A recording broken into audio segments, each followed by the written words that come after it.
नमस्कार सभी को। आज हम लोग बात करने वाले हैं क्लास 10th के एक chapter print culture and modern world के बारे में। तो प्रिंटिंग हम बहुत तरह की देखते हैं, बुक्स की प्रिंटिंग, न्यूज़पेपर्स की प्रिंटिंग, मैगजीन्स की, पोस्टर्स की प्रिंटिंग।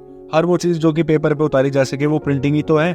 तो प्रिंटिंग एक ऐसा प्रोसेस है जिसमें हम टेक्स्ट और इमेजेस को एक पेपर पे लाके रख देते हैं। तो हिस्ट्री के इस चैप्टर में हम लोग ये पढ़ेंगे कि पहले के समय में प्रिंटिंग कैसे किया करते थे और समय के साथ साथ इस टेक्नोलॉजी में कैसे बदलाव आए हैं। सबसे पुरानी जो प्रिंटिंग टेक्निक थी उसको ईस्ट एशिया में डेवलप किया गया, जिसका नाम था हैंड प्रिंटिंग। अब उस समय में कोई टेक्नोलॉजी तो हुआ नहीं करती थी, मशीनें हुआ नहीं करती थी, तो चाइना में, जापान में और कोरिया में हाथों से छपाई की जाती थी, यानी कि हैंड प्रिंटिंग। सबसे पहले हम लोग बात करते हैं प्रिंट इन चाइना। तो ये बात है 594 AD की, जहां पर वुड ब्लॉक प्रिंटिंग का यूज किया जा रहा था, जो कि हैंड प्रिंटिंग का ही एक प्रकार था। इसमें क्या किया जाता था, वुड के ब्लॉक से इंक को रब करके पेपर पर प्रिंट किया जाता था। लेकिन इस टेक्निक के साथ एक प्रॉब्लम भी थी कि पेपर जो था वो काफी पतला था, इसी वजह से सिर्फ एक ही साइड पे प्रिंट हो सकता था। अगर दूसरी साइड पे प्रिंट किया जाता तो वो पढ़ने में ही नहीं आता था। इसीलिए उस समय में जो किताबें छपा करती थी उनको अकॉर्डियन बुक्स कहा जाता था।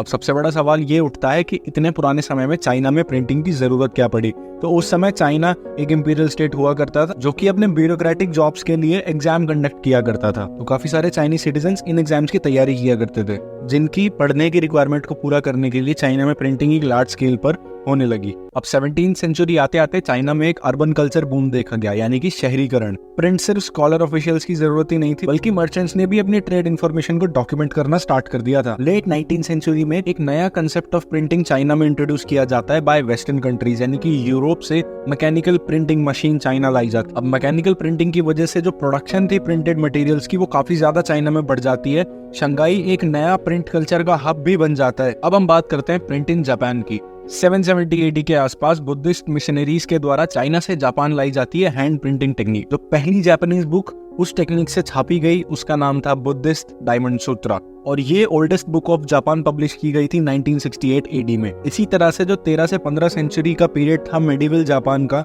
वहां पर टेक्सटाइल्स पर प्रिंटिंग होनी स्टार्ट हो जाती है, प्लेइंग कार्ड्स बनने स्टार्ट हो जाते हैं और प्रॉपर पैसा छपना भी वहां पर स्टार्ट हो जाता है। Poets and prose writers regularly अपनी बुक्स पब्लिश करने लगते हैं। लेट 18th सेंचुरी में जापान का एक स्टेट जिसका नाम है ईडो, जो कि आज की दुनिया में टोक्यो नाम से जाना जाता है, वहां पर कुछ पेंटिंग्स छपना स्टार्ट होती हैं जो कि अर्बन कल्चर को डिपिक्ट करती हैं, जिसकी वजह से लाइब्रेरीज और जो बुक स्टोर्स थे जापान के वो फुल्ली पैक्ड हो जाते हैं। कितागारा उतामारो एक फेमस जापानीज आर्टिस्ट थे जो कि 1753 में ईडो में जिनका जन्म हुआ। उन्होंने अलग अलग तरह की पेंटिंग्स बनाई, depicting the floating world, depicting the ordinary human experiences, और अपनी काफी सारी आर्ट फॉर्म्स की वजह से उन्होंने जापान के प्रिंट कल्चर में अपना योगदान भी दिया। अब हम चलते हैं सेकंड टॉपिक की तरफ, जिसका नाम है प्रिंट इन यूरोप। अब चाइना से यूरोप तक एक सिल्क रूट बना हुआ था, जिसके थ्रू ही सिल्क के साथ साथ चाइना का पेपर भी यूरोप पहुंच जाता है। यूरोप में मैन्युस्क्रिप्ट लिखने की प्रैक्टिस चालू हो जाती है, यानी कि हाथ से लिखने वाली किताबें प्रचलन में आ जाती हैं। मार्को पोलो एक इटली के फेमस एक्सप्लोरर थे जो कि चाइना को उस समय पे एक्सप्लोर किया करते थे, और चाइना में वो देखते हैं कि हैंड प्रिंटिंग का बड़ा ही प्रचलन है, यानी कि वुड ब्लॉक प्रिंटिंग बहुत ज्यादा प्रैक्टिस में है।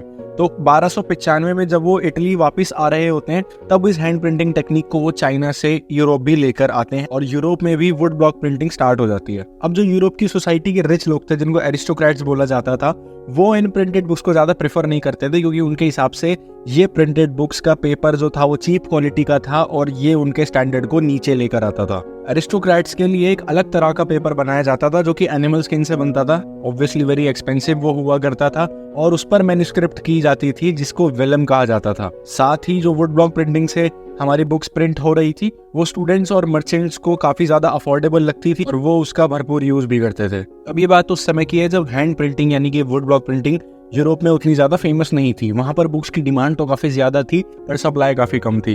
तो जो बुक सेलर्स थे वो इसके लिए काम करते हैं, वो स्क्राइब्स को हायर करना स्टार्ट कर देते हैं। स्क्राइब्स वो लोग होते हैं जो कि मैन्युस्क्रिप्ट को अपने हाथों से लिख करके और ज्यादा मैन्युस्क्रिप्ट्स बनाते हैं। लेकिन बावजूद इसके जो राइजिंग डिमांड थी बुक्स की, उसको पूरा कर पाना बहुत मुश्किल था। इसके दो कारण थे। सबसे पहला, एक पूरी मैन्युस्क्रिप्ट को लिखना काफी ज्यादा टाइम कंज्यूमिंग प्रोसेस था। साथ ही साथ जो स्क्राइब्स थे वो काफी एक्सपेंसिव भी थे, क्योंकि ऑब्वियसली वो एक हाईली स्किल्ड राइटर्स थे और पूरी किताब को कॉपी करके वो दूसरी किताब बना रहे थे। इसके बाद सीन में आते हैं जर्मन के एक इन्वेंटर जोनास गुटेनबर्ग, जिन्होंने 1930 में मैकेनिकल प्रिंटिंग प्रेस का आविष्कार किया था। तो जो गुटेनबर्ग थे वो एक मर्चेंट के बेटे थे जर्मनी में, जिनके काफी बड़े बड़े एग्रीकल्चरल फार्म्स थे जर्मनी में। तो बचपन से ही गुटेनबर्ग वाइन प्रेसेस और ऑलिव प्रेसेस को देखते हुए आ रहे थे। बड़े होते होते गुटेनबर्ग एक गोल्डस्मिथ भी बन जाते हैं और इन्हीं दोनों फील्ड को जोड़कर वो एक ऐसी मशीन का आविष्कार करते हैं जिसने प्रिंट कल्चर में रेवोल्यूशन ला दिया। इस मशीन का नाम रखा गया गुटेनबर्ग प्रेस और इससे जो पहली किताब छपी वो थी बाइबल, जिसकी 180 कॉपीज को 3 सालों में छापा गया। 1550 आते आते बुक प्रोडक्शन जो है बहुत बड़े लेवल पर बूम कर जाती है। मिड 15 सेंचुरी में जो बुक्स का प्रोडक्शन था वो 20 मिलियन था, लेकिन मिड 16 सेंचुरी आते आते जो बुक्स का प्रोडक्शन था वो 200 मिलियन तक पहुंच जाता है। और ये जो बड़ा सा शिफ्ट हम बुक्स प्रोडक्शन में देखते हैं इसी को प्रिंट रेवोल्यूशन कहा जाता है। अब हम बात करते हैं अपने थर्ड पॉइंट यानी कि the print revolution and its impact, यानी कि प्रिंट रेवोल्यूशन आने से सोसाइटी पर क्या इम्पैक्ट पड़ा। तो सबसे पहला इम्पैक्ट तो यही था कि एक नई रीडिंग पब्लिक बनी। पहले जो कि अमीर लोग हुआ करते थे वही पढ़े लिखे भी हुआ करते थे और वही अफोर्ड कर पाते थे बुक्स को। बात करें अगर कॉमन पीपल की तो वो उतने पढ़े लिखे नहीं थे और काफी गरीब थे, जिसकी वजह से वो बुक्स को अफोर्ड नहीं कर पाते थे। जिस वजह से ओरल कल्चर वहां पर डेवलप हुआ जिसमें प्रिंटेड मटेरियल्स को ओरली ट्रांसमिट किया जाता था कॉमन लोगों में। ओरल कल्चर के तहत बड़ी बड़ी गैदरिंग्स हुआ करती थी जिसमें एक व्यक्ति नरेट करता था चीजों को और बाकी सारे जो कॉमन लोग थे वो सुना करते थे। प्रिंट रेवोल्यूशन के बाद बुक्स के प्राइस घट गए, कॉमन लोग आसानी से अफोर्ड कर पाते थे, पर वो उन किताबों को करते क्या क्योंकि उन्हें पढ़ना लिखना तो फिर भी नहीं आता था। तो बुक पब्लिशर स्टार्ट करते हैं इलस्ट्रेटेड पिक्चर्स के साथ किताबों को छापना, यानी कि जो ज्यादा पढ़े लिखे लोग नहीं हैं वो भी चित्रों को देख देख कर किताबों को अच्छे से समझ सकते थे।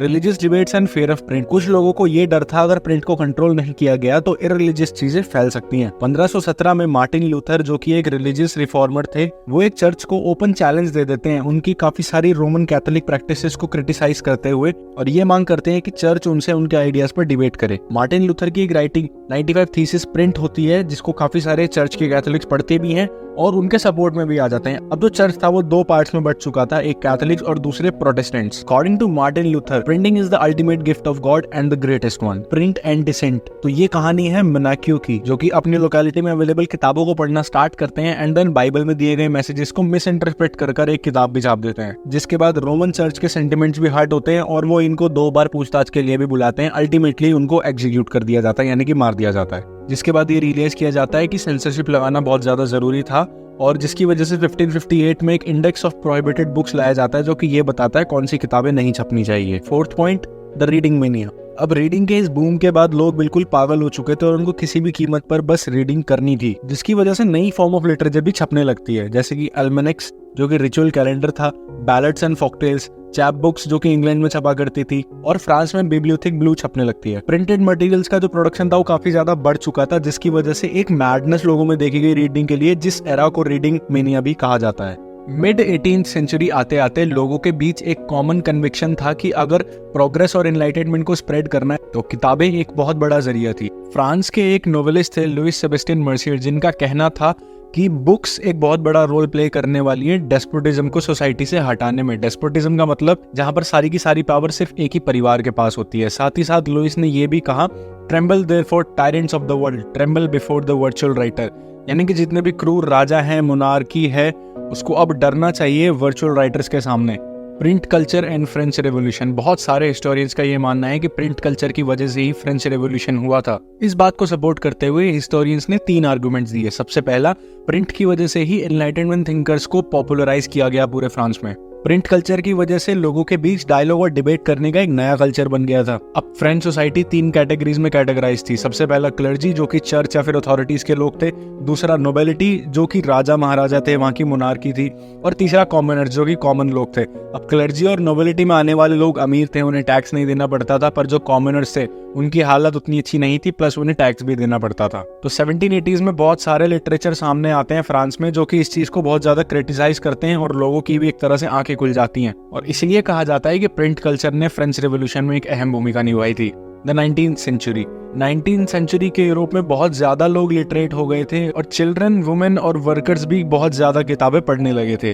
19th सेंचुरी में स्कूल टेक्स्ट बुक की प्रोडक्शन अचानक से बढ़ गई थी। 1857 में तो बच्चों के लिए किताबें छापने के लिए एक चिल्ड्रन प्रेस भी इस्टेब्लिश की गई। साथ ही जर्मनी के फेमस ग्रिम ब्रदर्स ने तो अपनी पूरी लाइफ लगा दी, बहुत सारे साल लगा दिए ट्रेडिशनल फोक टेल्स को गैदर करने में।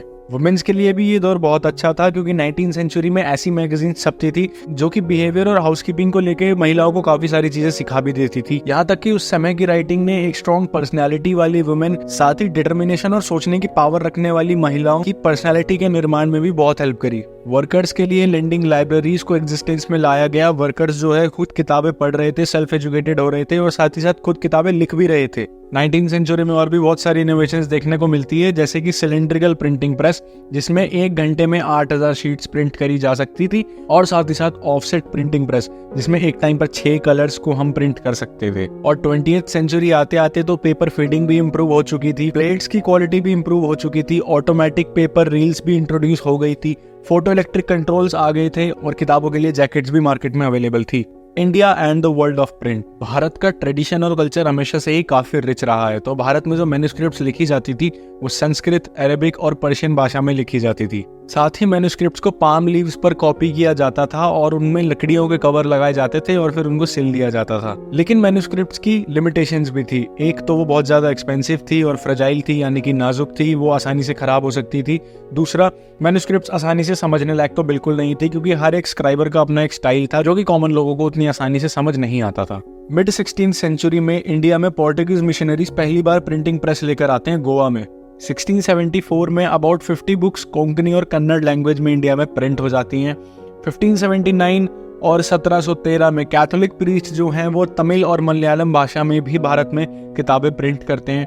1710 के आसपास जो डच मिशनरीज थी वो भी 32 तमिल टेक्स्ट को प्रिंट करती हैं। 1780 में भारत में पहली बार इंग्लिश प्रिंट होता है। जेम्स अगस्टस हिकी एक मैगजीन लेकर आते हैं इंडिया में जिसका नाम था बंगाल गैजेट। उसमें काफी सारे एडवर्टीजमेंट्स वो प्रिंट करते हैं, साथ ही साथ ईस्ट इंडिया कंपनी के ऑफिशियल्स के बारे में गॉसिप्स वो प्रिंट करते हैं, साथ ही साथ स्लेव्स के इम्पोर्ट के बारे में भी उस मैगजीन में प्रिंट करते हैं। इसकी वजह से जो इंडिया के गवर्नर जनरल उस समय पर वॉरेन हेस्टिंग थे वो काफी परेशान हो जाते हैं और वो जेम्स को परसिक्यूट कर देते हैं, यानी कि जेल में डाल देते हैं। साथ ही साथ ये ऑर्डर भी देते हैं कि अगर मैगजीन में ईस्ट इंडिया कंपनी के बारे में कुछ छापना है तो वो उसकी इमेज को अच्छा करने के लिए ही छापा जाएगा, ना कि उसको डिफेम करने के लिए। 18th सेंचुरी के एंड में आते आते भारत में अपने न्यूज़पेपर्स और जर्नल्स भी प्रिंट होने लगते हैं। जो पहला न्यूज़पेपर था वो एक वीकली बेसिस पे डिस्ट्रीब्यूट किया जाता था जिसका नाम बंगाल गजेट था, जिसको गंगाधर भट्टाचार्य लेकर आए थे। New forms of publication. Bharat में भी अलग अलग तरह के प्रिंटिंग मटेरियल्स आने लगे, जैसे कि सबसे पहले novels, lyrics, short stories, essays,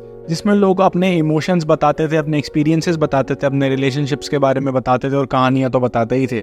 और 19th सेंचुरी के एंड तक विजुअल प्रिंटिंग्स का आना भी शुरू हो गया था। अब जो अनएजुकेटेड लोग थे जिनको लिखना पढ़ना उतने अच्छे से नहीं आता, वो इन पेंटिंग्स को देखकर अपना एंटरटेनमेंट किया करते थे और इन्फॉर्मेशन लिया करते थे।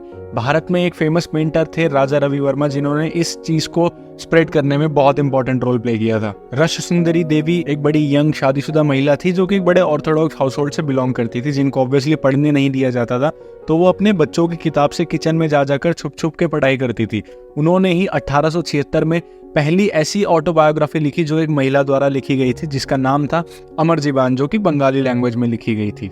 1860s में कैलाश बसिनी देवी की राइटिंग्स हमारे पास सामने आती हैं, जो कि वुमेन के स्ट्रगल्स के बारे में लिखती हैं, कैसे उन्हें घर में इम्प्रिजन किया जाता है, डोमेस्टिक लेबर की तरह ट्रीट किया जाता है और उनको वो दर्जा नहीं मिलता सोसाइटी में जो कि मर्दों को मिला करता था। 1880s में हमें और राइटिंग्स देखने को मिलती है जो कि ताराबाई शिंदे और पंडिता रामाबाई के द्वारा लिखी गई थी। वो उन राइटिंग्स में ये बताती हैं कि अपर कास्ट हिंदू महिलाएं, खास करके जो विडोज थी, वो कितनी मिजरेबल जिंदगी जी रही थी। और 1870s से ही हिंदी प्रिंटिंग को सीरियसली इंडिया में लाया जाता है, जो कि महिलाओं को एजुकेशन दिलाने में फोकस करती है। Women's education, widowhood, window remarriage जैसे टॉपिक्स पर हिंदी भाषा में काफी सारे जनरल्स छपने लगते हैं। और ऐसी ही एक बड़ी पॉपुलर किताब थी स्त्री धर्म विचार, जो कि राम चड्ढा के द्वारा लिखी गई थी। Print and censorship. 1878 में इंडिया में द वर्नाकुलर प्रेस एक्ट पास होता है, जिसमें कि गवर्नमेंट रेगुलर ट्रैक रखती थी हर एक न्यूज़पेपर का जो कि पब्लिश किया जा रहा है। अगर गवर्नमेंट को ऐसा लगता था कि किसी न्यूज़पेपर में छपी गई कोई बात उनकी छवि के लिए बुरी है, तो पहले वो उनको वार्न करते थे और उसके बाद पेपर को सीज कर लिया जाता था।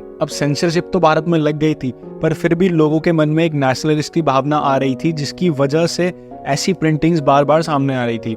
1907 में बाल गंगाधर तिलक केसरी न्यूज़पेपर में एक आर्टिकल लिख देते हैं, जिसकी वजह से उन्हें 1908 में जेल भी जाना पड़ता है। लेकिन इस वजह से देश में काफी बड़े लेवल पर प्रोटेस्ट होने लगते हैं और लोगों के बीच में हड़कंप मच जाता है। इस चैप्टर से खासकर हमें यही पता लगता है कि कैसे प्रिंट कल्चर ने अलग अलग रेवोल्यूशंस को बढ़ने में मदद करी, लोगों को आवाज दी, गरीबों को आवाज दी, महिलाओं को आवाज दी। और एक बेटर सोसाइटी बनाने में बहुत इंपॉर्टेंट रोल भी प्ले किया। अगर आपको भी ये वीडियो पसंद आई और कुछ सीखने को मिला, then please like this video, subscribe to our channel, press the notification icon bell.